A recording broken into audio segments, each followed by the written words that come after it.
Oduijo. Rakkoo siisteemaa baankii daldala Itoophiyaa mudateen daddabarsi maallaqaa seeraan alaa kumni 490 ol yeroo isaatti raawwatamuusaa baankichi ibsaa gaazexeessotaaf laateen beeksisee jira. Godina addaa saba Oromoo Walloo aanaa Jillee Dhummuuggaa gandoota adda addaa keessatti lammiileen nagaan humnoota finxaaleeyyii faannootiin ajjeefamaa jiraachuun himame. Akka moltan daawwattoota keenya waliif TV irraa oduuwwan galgala kanaatiif qindeeffanneen isin biraan ga'a Daani'eel Tasfaayitii haga xumuraattiin waliin tura. Ministeerri muummee Federaalaa Abiy Ahmed Itoophiyaatti Daayirektara Baankii Addunyaa Dr. Usmaan Diyoon galateeffatanii jiru. Ministeerri muummee Federaalaa Dr. Abiy Ahmed Itoophiyaatti Daayirektara Baankii Addunyaadha Dr. Usmaan Diyoon galateeffatan. Dr. Abiy ergaa fuula miidiyaa hawaasummaa isaaniin barreessaniin baankiin addunyaa waggoottan darban deeggarsa adda addaa Itoophiyaaf taasisaa tureef galateeffatanii jiru. Rakkoo siisteemaa baankii daldala Itoophiyaa mudateen daddabarsi maallaqaa seeraan alaa kumni 490 ol yeroo isaatti raawwatamuusaa baankichi ibsaa gaazexeessotaaf laateen beeksisee jira. Jimaata galgala rakkoo teeknikaa baankicha mudate sababeeffachuun kanneen maallaqa saaman hin deebifne irratti tarkaanfiin kan fudhatamu ta'uus pirezidaantiin baankii daldalaa Itoophiyaa obbo Abbee Saannoo ibsanii jiru. Baankiin biyyaalessaa ammoo ibsa baaseen nageenyi sirna faayinaansii hunduu eegamaa waan ta'eef hawaasni sodaa malee fayyadamuu akka danda'u himanii jiru. Girmaa Guddisaa dabalataan qindeesseera. Qaamoleen rakkoo siistama mudate fayyadamuun maallaqa fudhatan hin deebifne irratti tarkaanfii seeraa kan fudhatamu ta'uu baankiin daldala Itoophiyaa beeksise. Pirezidaantiin baankii daldala Itoophiyaa obbo Abbee Saanoon addaan cituu tajaajila baankii dijitaalatti bana mudate ilaalchisee ibsa kennaniin rakkoo sirna baankii dijitaalaa mudateen tajaajilli idilee kennaa ture sa'aatii murtaa'eef addaan cituu yaadachiisanii jiru. Burjaajiin karaa miidiyaalee hawaasaatiin tajaajilamtoota irratti uumamee ture sirrii akka hin taane eeranii jiru. Baankichi rakkoo mudatee ture battalumatti furuun danda'amu simanii jiru. Rakkoo mudatee akka carraatti fayyadamuun gochi maallaqa hin malle baasee taasisuu fi daddabarsuu yuunivarsiitiiwwan keessatti bal'inaan mul'achuu ibsanii jiru. Kanaan wal qabatees qaamoleen maallaqa hin malle baasanii fi daddabarsan hin deebifne irratti tarkaanfiin seeraa kan fudhatamu ta'uu hubachiisanii jiru. Yeroo rakkoo mudatetti maallaqni daddabarfamee hundi dhorkamuus kaasaniiru. Adeemsi bittaa fi gurgurtaa seeraan alaa kumni 490 ol yeroo isaatti raawwatamuu dubbatanii adeemsicha irratti qorannoon gaggeeffamaa akka jirus kaasanii jiru. Adeemsi bittaa fi gurgurtaa seeraan alaa kumni 490 ol yeroo isaatti raawwatamuu dubbatanii adeemsicha irratti qorannoon gaggeeffamaa akka jiru ibsaniiti jiru.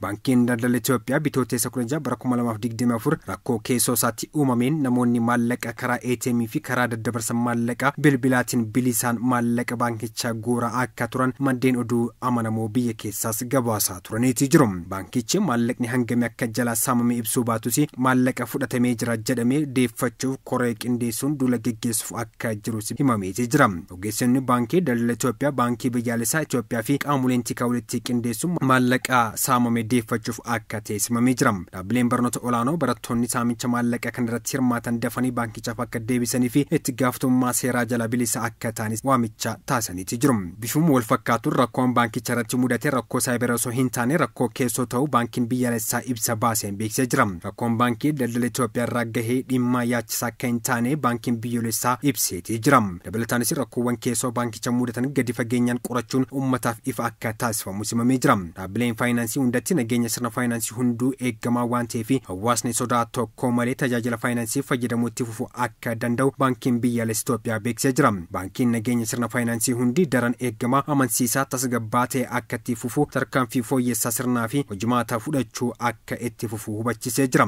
Baankiin biyyaalessaa Itoophiyaa addaan cituu tajaajila dijitaala baankingii baankii daldala Itoophiyaa mudate ilaalchisee ibsa baasee ture. Ibsichaan bitootessa 2016 baankiin daldala Itoophiyaa rakkoo sirna baankii dijitaala mudateen akka lakkoofsa Itoophiyaatti bitootessa 2016 baankiin daldala Itoophiyaatti rakkoo sirna baankii dijitaala mudateen tajaajila idilee sa'aatii murteef addaan cituus yaadachiisee jira. Baankonni tajaajila saffisaa fi nageenyummaan isaa eegame kennuuf sirna isaan irratti yeroo yeroon sakatteensa eeganyummaa fi hojimaata fooyyessaa fooyyessuu akka raawwatan eeraniiti jiru. Sakatta'insa taasisanis darbee addaan ciccitiinsa mudachuu akka danda'u hubachiisee jira. Guyyaa kaleessa tajaajila addaan cituu baankiin daldala Itoophiyaa irratti mudate haala kanaan kan wal qabatu ta'uu baankichi mirkaneessee jira. Wayita rakkinichi mudate eegalee baankiin biyyoolessa Itoophiyaa qooda fudhattoota waliin qindoominaan nageenya baankichaa fi maamiltoota mirkaneessuuf hordoffii cimaa taasisaa turus beeksiseeti jira. Tajaajiloon idilee baankichaa yeroo gabaabaa keessatti tajaajila idileetti akka deebi'u taasisuu akka danda'ames ibsee jira. Tajaajila addaan cituu baankicha mudates taatee baankicha maamiltoota isaa akkasumas sirna faayinaansii isaa irratti balaa uumuu akka hin taane baankiin biyyaalessa Itoophiyaa himee jira.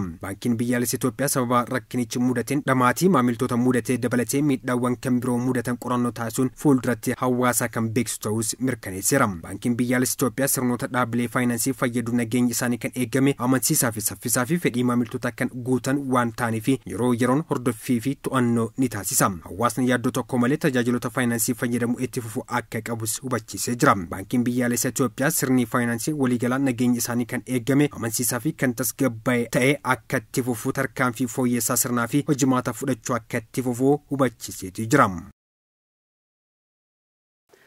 Naannoo Oromiyaatti lammiileen miliyoona 1,200 ol dhibee busaatiif saaxilamuu biiroon fayyaa Oromiyaadhaa beeksisee jira. Naannoo Oromiyaatti bara 2016 qofatti qorannoo namoota miliyoona 3,200 taasifameen lammiileen miliyoona 1,200 busaaf saaxilamuu biiroon fayyaa Oromiyaadhaa kan beeksise. Biirichi gamaagama raawwii hojii godinaalee naannichaa kilaastera dhiyaa magaalaa Jimmaatti geggeessee jira. Naannichatti dhibeewwan daddarboo ta'aniin cinatti dhibeewwan daddarboo hin ta'in irrattis hojjetamuu akka barbaachisu eeramee jira. Dhibeewwan daddarboo ta'an ofirraa ittisuuf hojiilee hojjetamaniin bu'aan gaariin galmaa'us dhibeewwan bifa weeraraan ka'an kanneen akka busaa xiyyeeffannoo cimaa kan barbaachisu ta'uu hoogganaa itti aanaa biiroo fayyaa Oromiyaadha obbo Darajjee Abdannaa dubbatanii jiru. Hangammaattis dhibee busaa ittisuuf saaphanni siree miliyoona 1 ol raabsamuus himamee jira. Godina addaa saba Oromoo aanaa Jiillee Dhummuuggaa gandoota adda addaa keessatti humnoonni finxaaliyyii faannoo haleellaa raawwachaa jiraniin lammiileen nagaan ajjeefamaa jiraachuu gabaasaaleen ibsanii jiru. Udii Muusaa dabalata qaba.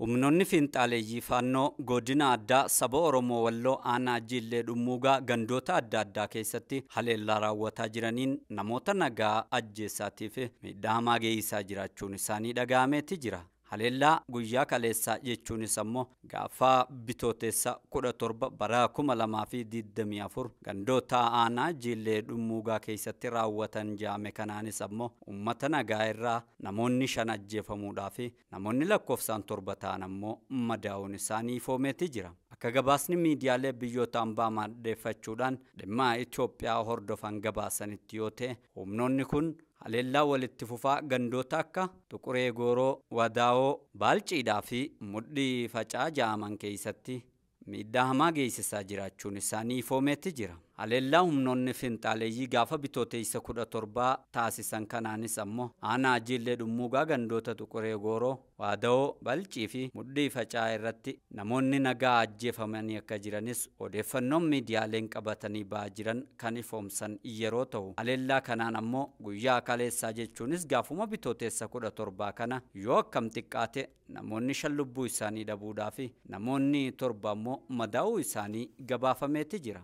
Humnoonni finxaaleeyyii kun yeroo mara baatii Ramadaanaa eeggachuudhaan haleellaa qindaa uummata Oromoo Walloo irratti banuu kana adeeffatanii akka jiranis miidiyaaleen gabaasuu irratti argamu. Dabalataanis finxaaleeyyiin hidhannoo gurguddoon deeggaraman gaafuma guyyaa bitootessa 17 kana aanaa Jiillee Dhummuuggaa keessatti haleellaa qindaa kallattii sadiin uummata nagaa irratti banuudhaan uummata galaa bobbaa kutaa jiraachuun isaanii ifoomeeti jira. Naannichatti rakkoo nageenyaa humnoonni finxaaleeyyii faannoo ifiin ja'an uumaniin ammoo uggurri geejjibaa mudachuudhaan hawaasni darara lammaffaadhaaf saaxilamuun isaatis ifoomeeti jira. Hawaasni naannichaa bara kana akka midhaan hin galfatin ammoo jiraattota godinichaa keessaa kanneen miidiyaaleef yaada kennan ifoomsanii kan jiran yeroo ta'u sababa uggura geejjibaatii fi daandiin aanaa tokko irraa gara aanaa biratti geessu cufamuu isaatiin ammoo waa bitachuu fi waa gurgurachuudhas baatii Ramadaanaatiin hawaasni Oromoo Walloo akka hin danda'in himameeti jira. Kanaanis hawaasni Walloo rakkoo honga hin qabneef saaxilamuudhaan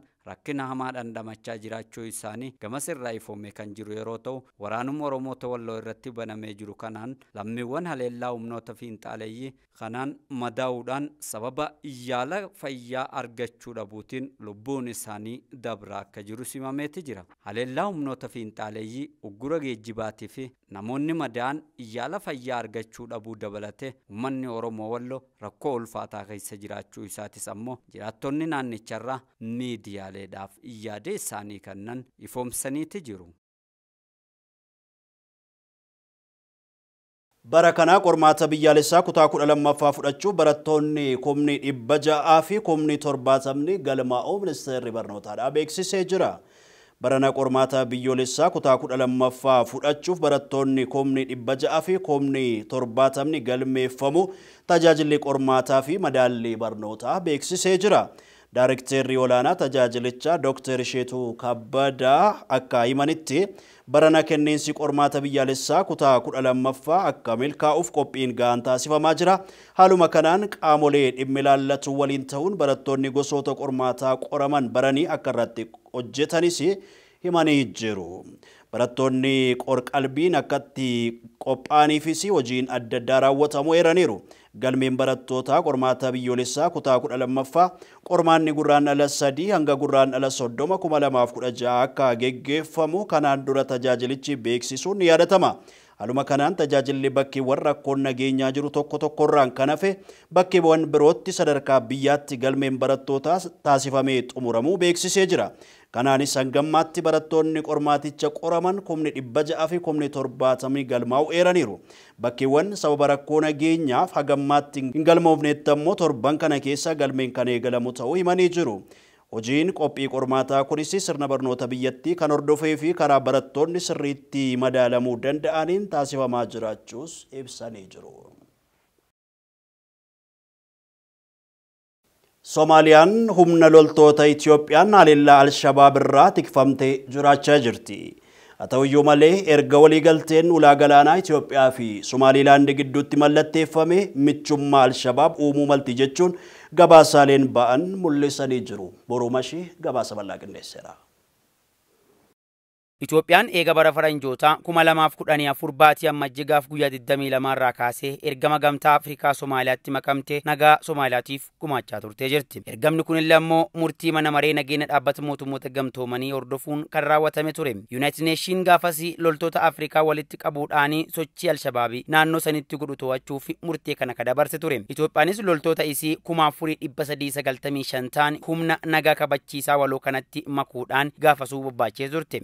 Ammoo Itoophiyaan loltoota isii gara 60 ta'an ganna 10 keessatti gara Somaaliyaatti bobbaastee nagaa naannichaatiif gumaacha dansaa taphattee jirti. Gaafasi loltoota Itoophiyaa ergama nagaatii fi ergaman kan qajeelchaa turan Birgaadeer Jeneraal Gabarmadiin Fiqaaduu Haayiluu turani. Eegasiin asii ammoo loltoonni Itoophiyaa seera humna kabachiisaa waloo kabajuudhaan akkuma biyya isiitti nagaa Somaaliyaa mirkaneessuu fi gammoojjii Somaaliyaa keessatti aarsaa jabaa kaffalanii jiru. Taatulleen garuu Somaaliyaan waliigaltee wal hubannaa Itoophiyaa fi Somaaliilaand dhimma handaara galaanaa irratti waliin godhan sababeeffachuun galata gadootti jijjiirtee Itoophiyaatti dhaadattee jirti. Waliigalteen wal hubannaa Itoophiyaa fi Somaaliilaand Finfinneetti mallatteessan ji'a 3 guutuuf amma yennaa muraasa qofattuu hafa. Waliigalteen suni falmisiisa ta'uudhaan sodaa nageenyaa hamaa naannicha kanatti uumas jedhamee xiinxaltootaan kaa'amaa turee jira. Finfinneef Moqaadishoollee ammoo jidduutti wal dhabdeen dippiloomaasii jabaan akka dhalatetti hubatamee jira. Kanaanis ammoo ergamni nagaa Itoophiyaan gamtaa Afrikaa jalatti Somaaliyaa keessatti raawwattu gaaffii jala akka galu taasisee jira. Ajajaan waliigalaa hoomaa waraanaa Itoophiyaa Itamajoor Shum Fiild Marshaal Biraanuu Julaanis haasaa dhiyootana miidiyaa biyya keessatti godhaniin waraanni Itoophiyaa naannoo Somaaliyaa dhibbantaa 60 ol wisee akka jiru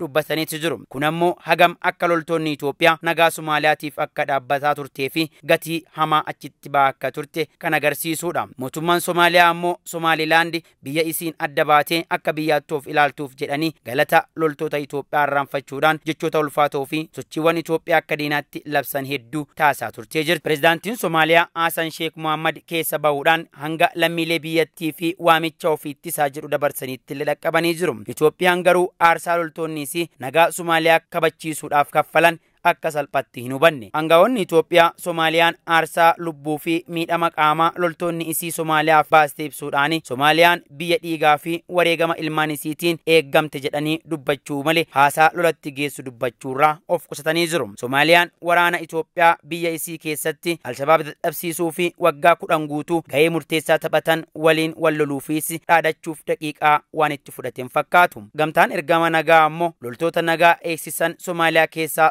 suutaan baasuu fi walii galanii jiru. Ergamni kun ammoo haga dhuma bara faranjoota 2024tti ni raawwata jedhamee eegama. Kun akka raawwatamu ammoo pirezidaantiin biyyattii amma bulchaa jiran Hassan Sheikh Mohammad illee fedhii qaban jedhameetu yaaddama. Garuu balaan Alshabaabii dhaqqabsiisaa jirtu ni dabale malee hin hir'anne kan jedhanis jiru. Reefuun tanallee torbaan kana Alshabaabii masaraa mootummaa biyyattii cinatti aleellaa raawwate akka ture miidiyaaleen gabaasanii jiru. Yeroo kanatti ammoo ergamni nagaa eegsisu humnoota biyya alaa akka xumuramu maaniif akka barbaadame gaaffii dippiloomatota irraa deebii argatu ta'ee dhaabbateeti jira. Waraanni ergama nagaa raawwataa jiru ammoo wirtuuwwan uummataatii fi bu'uuraalee misoomaa ijoo ta'an haleellaa Alshabaab irraa ittisuu fi tajaajila kennu akka itti fufu dhaabbata gamtaa Afrikaatii fi akkanumallee ammoo mootummoota gamtoomanii gaafatee jira. Waraanni Itoophiyaa garuu ammoo haala jiru ilaalcha keessa galchuudhaan carraa kanatti gargaarame ergama itti aanu raawwachuuf dhiisuun isaa 50% ta'ee walqixatti tilmaamama. Xiinxaltoonni siyaasaa garuu wanni jedhan kanarraa adda ta'ee jira. Soomaaliyaan eega bulchiinsi Mohammad Farmaajo aangoo gadi dhiiseen duuba fedhii Alshabaabii waliin araaramuu guddaa akka qabdu himaati jiru.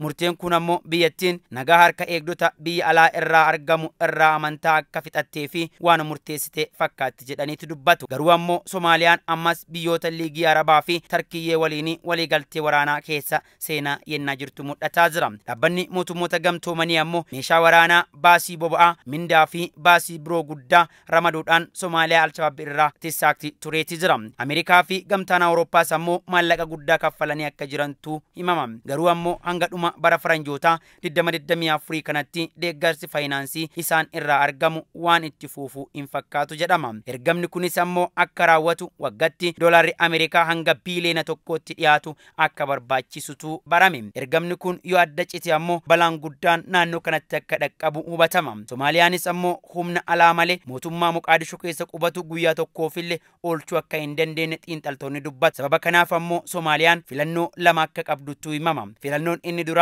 Tarkiyyee fi biyyoota liigii Arabaa waliin waliigaltee waraanaa godhachuudhaan Alshabaab fageenya irratti ofirraa ittisuudha. Inni lammeessoon ammoo Alshabaab waliin marii nagaa eegalutu filatamaadha jedhameetu yaaddama. Kun ammoo akka ta'u akeektuuwwan hedduun mul'ataati jiru. Fakkeenyaaf mootummaan Soomaaliyaa heera mootummaa biyyattii fooyyessuudhaaf akka jiru beeksisee jira. Kunis ammoo filannoo Alshabaab kan ta'e fedhii mootummaa Islaamaa ijaaruu heera biyyattii keessatti galchuu akka ta'ettu amanama. Tarkaanfiin kun ammoo fedhii fi tarsiimoo Alshabaab waliinis kan wal simatu waan ta'eef waliigalteedhaan dhaqqabus warri jedhan jiru. Murteen kunis ammoo pirezidaantiin biyyattii Hassan Sheikh Mohammad nagaa kabachiistota alaa caalaa garee mootummaa Islaamaa dhaabuu fi waggoota hedduu dura manaa baate Alshabaabii fi akka harka diriirfatu wanni mul'isaallee jirti. Wanti Alshabaabii barbaadullee ammoo kanuma yoo ta'u kun ammoo waggootaa fi maallaqa doolaara biiliyoona hedduu gadi naqxee nagaa Soomaaliyaatiif gumaachaa akka turte mootummaa Ameerikaa kana laamufachiisuudha. Kanaafis Washington dhaabbilee daldalaa Alshabaabii waliinis hidhata qaban jedhamanii yaadaman hedduu irratti qoqqobbii kaa'uuf akka deemtu torban darbe keessa gabaasni bahe mul'isee jira. Dabalataan ammoo Ameerikaan faayinaansii garee kanaa gogsuuf jecha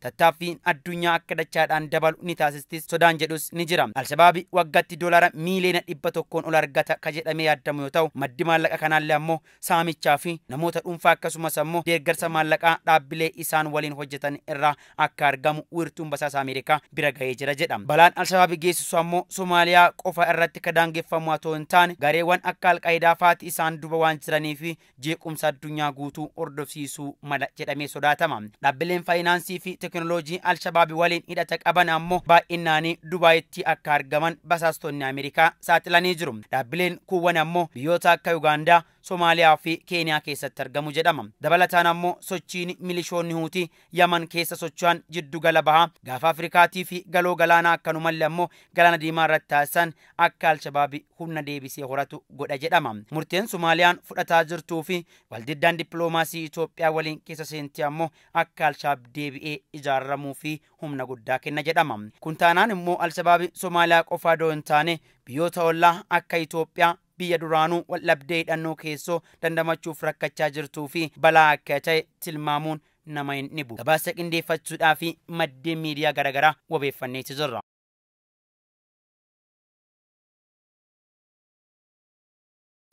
Sudaan kibbaatti torbeewwan dhufan lamaan keessatti ho'i cimaan mudachuu akka danda'u tilmaama jiru hordofee biyyattiin manneen barnootaa hundi yeroo murtoofneef akka cufaman beeksiftee jirti. Beenyaa Shiramu dabalataan qindeesseera. South Sudan's government is Sudaan kibbaa dabalii olaanaa torbeewwan lamaan dhufanitti mudachuu danda'a jedhamee tilmaamamee jiru hordofuun manneen barnootaa biyyattii keessatti argaman hundi yeroo hin murtoofneef cufamuu akka qaban ajaja dabarsitee jirti. Ho'i cimaan torban lamaaf tura jedhamee tilmaamamee kunoo abalaa guddaa qabu digirii seentigireedii 41 hanga 45 ol guddachuu akka danda'uu fi lubbuu qabeeyyii mararratti miidhaa qaqqabsiisuu kan danda'u ta'uunis tilmaamameera. Torbeewwan dhufan keessatti ho'i cimaan akka mudatu tilmaamamee jiru kunis lubbuu namoota biyya baha Afrikaa balaadhaaf saaxiluu danda'a jedhamee jira. Keessattuu irra caalaa fayyaa daa'imman irratti miidhaa hamaa qaqqabsiisuu waan danda'uuf hojiin baruu fi barsiisuu yeroo hin murtoofneef dhaabbachuu akka qabu ministeerri fayyaa fi ministeerri barnootaa biyyattii ibsa waloon baasaniin beeksisanii jiru. Maatiinis ijoolleen isaanii keessumaa dargaggoonni mallattoolee dadhabuu fi ho'a qaamaa irratti mul'atan akka hordofan dhaamaniiru. Ministeerri fayyaa fi barnoota biyyattii ho'a qaamaa gara digirii seentigireedii 45 yookaan digirii faaraanaayitii 118 ol ka'a jedhamee waan eegamuuf warri daa'imman hunda mana keessa akka tursiisan hubachiisaniiru. Aangawoonni mootummaas tarkaanfiiwwan ibsa kana keessatti fudhataman hojiirra oolchuu akka qaban qajeelfama kana keessatti murtaa'ee jiraachuudha. Yeroo akeekkachiisaa kenname kana keessatti manni barumsaa hojii baruu fi barsiisuu irratti argame kamiyyuu irratti tarkaanfii jabaan kan fudhatamu ta'us akeekkachiisaniiru. Garuu ibsi kun manneen barnootaa hanga yoomitti akka cufaman hin ibsine ta'us ministeeronni kunneen haala jiru hordofuun uummata beeksisaa akka deeman himaniiru. Biyyoota addunyaa erga akka biyyaatti hundaanii umriidhaan xiqqaa ta'an keessaa tokko kan taate Sudaan kibbaa keessumaa irra deddeebiin rakkoo jijjiirama qilleensaaf saaxilamaa kan jirtudha. Biyya baha Afrikaa gogiinsaa fi loladhaan rakkataa jirtu kana keessatti jiraattotaaf haalli jireenyaa rakkisaa ta'eera. Sagantaan nyaata addunyaa akka jedhetti ammoo Sudaan kibbaa jeequmsa tasgabbii dhabuu dinagdee jijjiirama qilleensaa fi waldhabdee ollaa biyyatti Sudaan keessatti uumameen walqabatee namoota garasitti baqatan irraan kan ka'e rakkoon namoomaa mudachuu itti fufee jiraachuudha. Akkasumas baatii muddee keessa namoota saaxilamoo ta'an 818 ta'aniif deeggarsi nyaataa fi maallaqa irratti hundaa'e akka kennames ibseera. Murteen manneen barnootaa hunda akka biyyaatti cufuu kunis magaalaa guddoo biyyattii Juubaa fi kutaalee biyyaa birootti ho'i mudachaa kan jiran ta'uurraan kan ka'e ta'us kutaalee biyyattii muraasa kan akka Ikwaatooraalii dhiyaa yeroo ammaa roobni roobuu jalqabuun qabbanaa jiraachuu kan hin ilaalanne fakkaataa jedhameera jechuun TRT World gabaaseera. Abbaan manaa haadha manaasaa waggoota 26 akka hojjettutti mana keessa kaa'ee beenyaa doolaara 96,000 akka kaffalu itti murtaa'ee jira. Liyaata Addasee dabalata qabdi. Abbaan manaa haadha manaa isaa waggaa 26 akka hojjettutti mana keessa kaa'ee beenyaa doolaara 96,000 akka kaffalu itti murtaa'e. Abbaan warraa kun yeroo haati warraa isaa mucaa isaanii fi mana isaanii kunuunsitu inni barachaa fi hojii filatee hojjechaa akka ture himamee jira. Manni murtichaa waggoota 26 keessatti miidhaa irra ga'eef doolaara 96,000 akka isheef kaffalu murteesse. Hiriyoonni gaa'ilaa kun bara 1996tti wal fuudhanii waliin jiraachaa turan. Yeroo ammaa kana garuu gaa'illi isaanii diigamee jira. Turtii gaa'ila isaanii waggaa 26 keessatti mucaa dubaraa tokko kan qaban yoo ta'u yeroo waliin jiraachaa turanitti haati warraa mucaa fi mana isaanii kunuunsuun akka dabarsite himameera. Erga walii kanii booda haati manaa yeroo gaa'ila keessa turretti hojii mana keessaa qofa akkan hojjedhu na godheera. Inni garuu akka baratee hojii filatee hojjechaa tureera. Ammatti ani madda galii tokkoyyuu hin qabu beenyaa naa kaffaluu qaba jechuun mana murtiitti himachuun ishee ibsameera. Waggoota 26f kanan tajaajile beenyaa doolaara 130 na barbaachisa kan jetti haati warraa falmii kana dhaggeeffachuun manni murtii xumura irratti doolaara 96,000 akka kaffalamuuf murteesseeraaf. Wantoota mucaa durbaa isaaniif barbaachisu wal gargaaruun akka guddisan abbaan warraas haadha warraa isaa duraanii kanaaf waggaa 3f ji'aan doolaara 381 akka kaffalu manni murtii itti murteessee jira. Awurooppaatti haadha manaa ta'anii akka hojjetootaatti warreen dabarsan abbaa warraa isaanii himachaa jiru. Waggaa 2 dura Ispeenii fi Poorchugaal keessatti himata wal fakkaataan tokkoon isaaniif beenyaa doolaara 204 fi doolaara 72,000 akka kaffalamuuf murtaa'eera jechuun Oodiiti Seentaraal gabaasee jira. Daraartuu Garbaa hedduu galateeffannaa oduu keenya waliif TV irraa galgala kanaaf isin biraan ga'aa turre xumurree jirra. Waliin turtanii waan nu daawwattaniif ulfaadhaa isiniin jenna. Analiil Tasfaayitii yeroo gaarii.